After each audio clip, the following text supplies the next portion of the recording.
Hello there, Capricorn, and welcome back to Radiant Moon Tarot. My name is Victoria. We've got your December 2024 new love reading here for all of you singles out there. So if you're single, ready to mingle, this is your reading. Happy birthday to all of you Capricorns with a December birthday.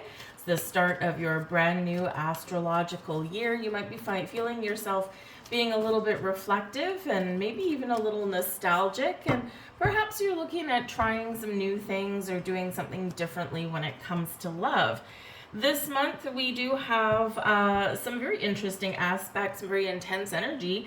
On December 6th or 7th, depending on where you are, we've got Venus moving into the sign of Aquarius, and this is creating a conjunction with Pluto. The last time we had this was February 17th of 2024, so you may want to kind of look back a little bit to then and see what was going on in your love life. But this is a very powerful aspect. Venus, the planet of love, planet of sensual things, planet of beauty. This can be a great time for you to attract love into your life, especially with Pluto now out of your sign, right? So it's like, woo, sigh of relief. So there could be some really positive changes coming about for you because of that. And of course, a conjunction with Pluto is always a little bit intense, but of course I feel like this is opening some doors for love for you guys in your life. We've got a full moon in the sign of Gemini on the 15th, and this is also the day that Mercury stations direct. So yes, Mercury retrograde for the first half of the month. So just keep that in mind, especially if you're out there in the dating world, or if you're doing any online dating or anything. We can have some, communication issues, miscommunication. We can have, some innocent misunderstandings, but of course sometimes they can, kind of get a little bit intense there. And of course, technology issues can come up there as well. So Mercury stationing direct the same time as the full moon in Gemini is a really, really powerful aspect. If you've been confused about something, you could be getting some clarity. And of course, some of you could potentially have something coming to fruition for you. A new moon in your sign on December 30th. Okay, so it's a great, great, great energy for you to harness, to set those intentions, to start something new, to take a new approach at love, or of course to open the doors to find that new person that you're looking for in your life. And it's really great. It's really interesting aspect that the new moon is happening the day before New Year's Eve. And of course, the next day is the first day of the calendar new year. So a lot of new energy coming in, shows a lot of promise, a lot of potential.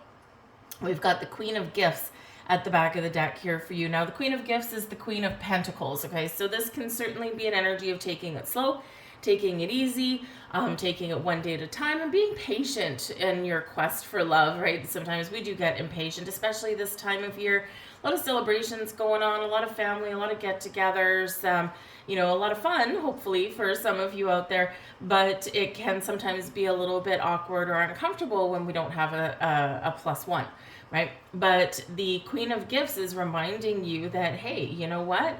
Look out for numero uno. Sometimes it's okay not to have that plus one, because then you can just do what you want to do, and you're not, you're not held back or anything by someone else. You can get ready in your own sweet time. You can arrive when you want. You can leave, more importantly, when you want as well. So use it to your advantage being single, right? But the Queen of Gifts can also show blossoming abundance in your life as well.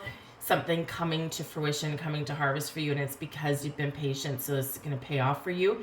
And so this can be really wonderful. But this is an energy of nurturing your home, your family, and of course nurturing yourself. So it's a great time of year, especially when we've got a new moon in your sign, to do something nice for yourself, to maybe you want to get a new haircut, a new wardrobe, different new face that you put out to the world, or maybe you're assessing and evaluating how you do deal with new people and meet new people.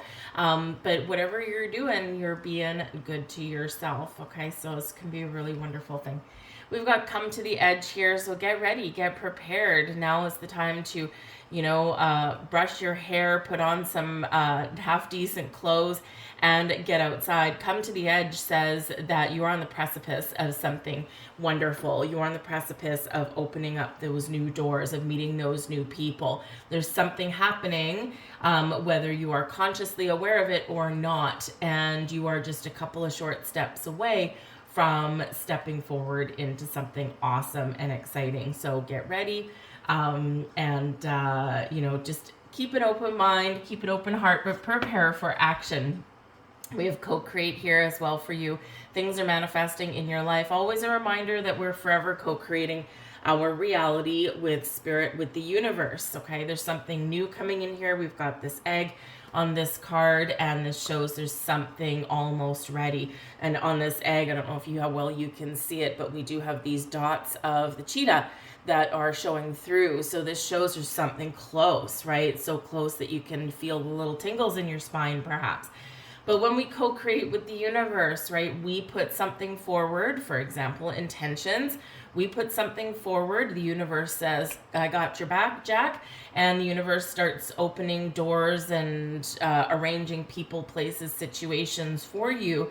And then when those doors open, those seeds of opportunity open up for you, it's up to you to take the next step, right? So it's kind of like that little game of tennis back and forth, right? The ball is almost in your court. Right now, the ball might be in Spirit's court, right? But get ready to receive.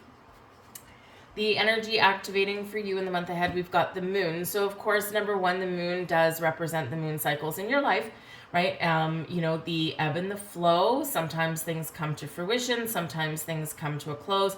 So work with the moon cycles, but especially the new moon in your sign. Very magical time for you. Very powerful time for you to really open the doors, open your heart, open your mind to new people. Now, the moon card is also very spiritual in its energy. So you might find in the month forward that your senses are very much heightened and awakened. So really pay attention to your intuition, pay attention to your dreams as well, whether they're your nighttime dreams or your daytime dreams, because your dreams quite often are telling you something, whether it's showing you your fears, showing you what is standing in your path, quite often self-imposed, right? In our quest for love, and can also be giving you a little bit of a premonition as to what's coming in. The moon does also show there may be something that you need clarity on, because the moon casts shadows, the moon casts an illusion. And we of course do have the full moon in Gemini on the 15th of December, where this may actually bring you some clarity that you've been looking for, or it can bring in some decisive energy for you, also emotional, of course. So this can be where you're detaching from some old emotions, you're freeing yourself from old energies, old regrets, that kind of thing, and you are clearing the path as you go forward. It's also Pisces energy, so we do have Saturn in Pisces, and Saturn is going direct in Pisces, so this can be forward action for you to make your dreams in your love life happen. We've got the Death card here for you. You're tired of seeing this one. The Death card here is, of course, that Plutonian energy, and it's a challenge for you, okay? So not anything impossible, but it can really pack a punch. Now, this can be where Pluto has that conjunction with Venus and Aquarius. Aquarius is very futuristic energy. Aquarius also rules your 11th house, and your 11th house in astrology is about your friends, your social groups. So some of you could find that you are reassessing and reevaluating the groups or the people that you hang out with, the social connections that you've got online. And part of the challenge here for you is to recognize and be willing to switch things up a little bit. So this can be a time when things are pointing you towards connecting with different people or doing something different in regards to love, because the Death card does, of course, represent change. And sometimes we do need to change something to really enable a lot of doors to be open. Now, the Death card being endings and new beginnings, growth and evolution and transformation, you could also be, of course, going through a little bit of changes yourself. So you could be, of course, a little bit reflective this month, but you could also be kind of assessing who you are and what you want. And it does represent a little bit of a slowdown, right? When we have a card in its challenge position, it's something that is causing us to kind of stop a minute and, kind of assess and evaluate or work through something. It's something that makes us a little bit uncomfortable and that we have to work through. And it's, of course, something that we do need to make a decision on, or something that can just slow things down a little bit. We've got to work through something before we can move forward. But it's not a negative thing. It's not like it's being in reverse, okay? And the Death card, even though it's called Death card, right? So it's meant to instill a little bit of fear, I'm sure, by the name. But sometimes we do have parts of ourselves or parts of our psyche or parts of, our past that we do need to let go, and we do need to let them fall away so we can make room for the new. We can make room for new people and new connections and, new everything. And that's sometimes a little bit of a challenge. All right. But it will be very rewarding there for you as well. Now, the Death card can also represent, of course, that perhaps there has been past relationships, of course, that have ended, right? Most people on here, I'm sure, have had previous relationships. And, this can bring up fears. The Death card can certainly bring up some fears. Fear of having a broken heart, fear of something ending, fear of new, right? We can have fears of a lot of different things. So you may really just need to work through some fears that may come up for you. And the Moon card here that's activating for you, the Moon, carries the message of face your fears and do it anyway. So you're really being encouraged by the universe to kind of really recognize what's been holding you back, or what has been maybe blocking you from finding love. And sometimes it's just a back and forth kind of energy. Sometimes, we tell our friends and our family and, oh yeah, I want love, I'm looking for love. But then deep down, somewhere in our heart, right, we have this little blockage, this little bit of fear that is festering there, because we're like, well, I want it, but I also don't want it. I want it, but I'm afraid of it. I want it, but I don't want to get my heart broken. So sometimes that back and forth energy will create a little bit of resistance energy. So we do need to address that a little bit. Scorpio energy with the Death card there. Okay, water sign energy very much coming through for you, the little earth sign. So you might be, feeling a little bit, number one, you might be feeling very emotional in the month ahead.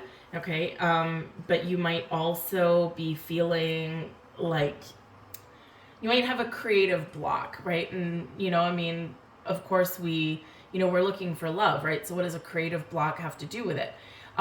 We create everything. Remember, we co-create with the universe. So if we're feeling blocked, if we're feeling stuck, right, then nothing else can come in. So just really something there to be aware of. And we've got the Knight of Good Cheer here for you as a blessing headed your way. The Knight of Good Cheer is the Knight of Cups, and in a new love reading, this is the little feller that we want to see. Number one, this can be your energy, right? You're going to face your fears. You're going to go out and you're going to look for love in some way, shape, or form. The Knight of Good Cheer is on a mission, on a quest, but moves forward, right? Moves forward, takes initiative, takes a direct approach. And this can be the key to finding your success in love, or at least getting a little bit more traction, right? It's an open heart energy. It's a romantic energy, and it can certainly be a little bit of a sweep you off your feet, because that can be a person there as well. This can be a romantic interest. This can be someone you know. This can be someone new coming in. But the Knight of Good Cheer is somebody who has love and romance in their heart, maybe sometimes a little bit of their head in the clouds, but when we're, connecting with new people and looking for love, a little bit of that at the beginning is not too bad. But again, it's another water sign energy coming out here. So there could certainly be a water sign person coming in here for you, and that may be something that you're, not 100% sure about. Right? Because, you're very down to earth, you're very practical, you're very goal oriented, right? And a water sign tends to be a little bit more emotional. Yes, hard on the sleeve and all that. Not that, you guys aren't, but the water sign's very creative, sometimes a little bit lovey-dovey, And romantic, and you know, this can be just something that you're not quite used to. The Death card, right? Something a little different. Something, you know, that can catch you a little bit off guard, or at least make you a little bit uncomfortable. Because it's like, okay, I'm not quite used to this, right? But maybe deep down, you kind of do want that lovey-dovey stuff, right? So this can be someone, you know, who has a lot of love and romance in their heart. Someone who might have a job that's like very creative by nature, in many different ways. They could, you know, they could be something traditionally creative, like an artist, a painter, graphic artist, things like that. That can come in, but they might just be like just this creative person that's very in touch with their emotions. But positive energy, positive connection on the upright. So whether this is you on a quest, or whether you bumping into someone, you know, maybe by accident or by fate, right? Then this is a positive thing for you. Love and romance very much in the air. We've got the Sun as your advice from Spirit, and the Sun as your advice is to be positive, to stay positive and optimistic, to get clarity wherever you need to get clarity, right? The Moon casts illusions, and clarity may be necessary. So ask questions. You know, certainly ask questions, not just of yourself, but also of anyone that you may meet. But ultimately, you know, Spirit says here, you know, live your best life, have fun, say yes to the invitations, because the Knight of Good Cheer can be some invitations and offers and things coming your way. It doesn't have to be from someone romantic. It could be from a friend, someone kind, caring, and compassionate. And, you know, at this time of year, we might be reluctant to go, where we might feel like a little bit of the third wheel, but you're being very, very much encouraged to go out and have fun and really elevate your energy, because that's what you're going to attract back to you, right? When we're smiling and we're laughing and we're filled with good cheer, this is when all the magic does flow. So Spirit really wants you to be happy and optimistic. And I think Spirit here is also giving some of you a little bit of a heads up that there are good tidings ahead for you. There's some very happy and fortunate events that are ahead for you. So of course, get ready for action. We have triangle here for you guys as well. So, interesting. So a triangle energy, it can represent that there might be more than one potential romantic connection out there for you. You may already know somebody, or maybe is completely 100% brand new. And so you may be faced with a little bit of a choice. And of course, this can be part of the challenge of the Death card here, right? Is letting something go and saying yes to something else. And this can represent perhaps all this going on at the same time. So this can be really quite fortunate for you, but it can throw you in a little bit of a conundrum. The triangle energy can also represent that there may be something here that you are clinging on to in some way, but in the sidelines there's something else.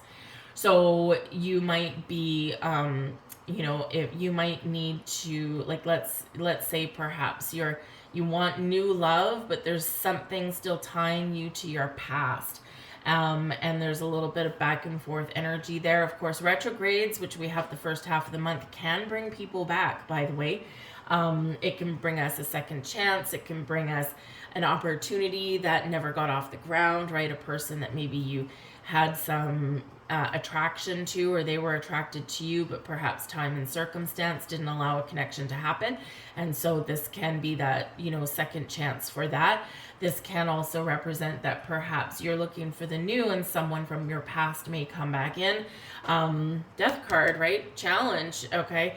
And you might not see it coming, the Moon. And so this might be where, you know, they might tug on your heartstrings a little bit, but you might have 1 foot in the future, or maybe 1.5 feet in the future, and someone's trying to drag you into the past. And with, you know, the Death card here, Pluto is now in your past, right? Pluto's out of your sign, not to go back into it, and fully in Aquarius for the future. So is the past still trying to drag you back, or is the future calling you? So you might have a little bit of a choice to make there. We have friendship here as well. Let your friends help you. Enjoy your friends. Enjoy this time of year. Enjoy social events and gatherings, right? You know, and you know, you never know what may happen, right? Sometimes we can meet some people. Your friends may have some sort of role in your love life as well. You can, and some of the energy around December is that a friend can turn romantic. This can also be where one of your friends may help you with your love life in some way, right? Whether they invite you to a party and there might be some other single folk there, or whether they maybe want to try and set you up with somebody. And it can be really positive, right? We're not in it alone, and your friends care about you and they want you, to, live your best life, right? And so sometimes they really do mean well, of course, hopefully that's the good kind of friend you've got. And so if they want to help you somehow in your love life, maybe say yes. When we start saying yes, the universe also says yes. So if you would normally say no to a blind date, you know what? Change. It's a challenge, right? Maybe throw caution to the wind and try it, because at least you're saying yes to the potential of love, and the universe hears that. And so it's like, yes, this person is ready, and then all these green lights start to happen, right? So even if the blind date doesn't work out, maybe you've got an interesting story to tell later on, but it is saying yes to the possibility of love. So allow those floodgates to open. I'm going to leave all that there, Capricorn. I hope there was something here for you. If so, please do like, share, subscribe. I hope you guys have a wonderful, magical December, and I thank you for watching. I'll see you later. Bye.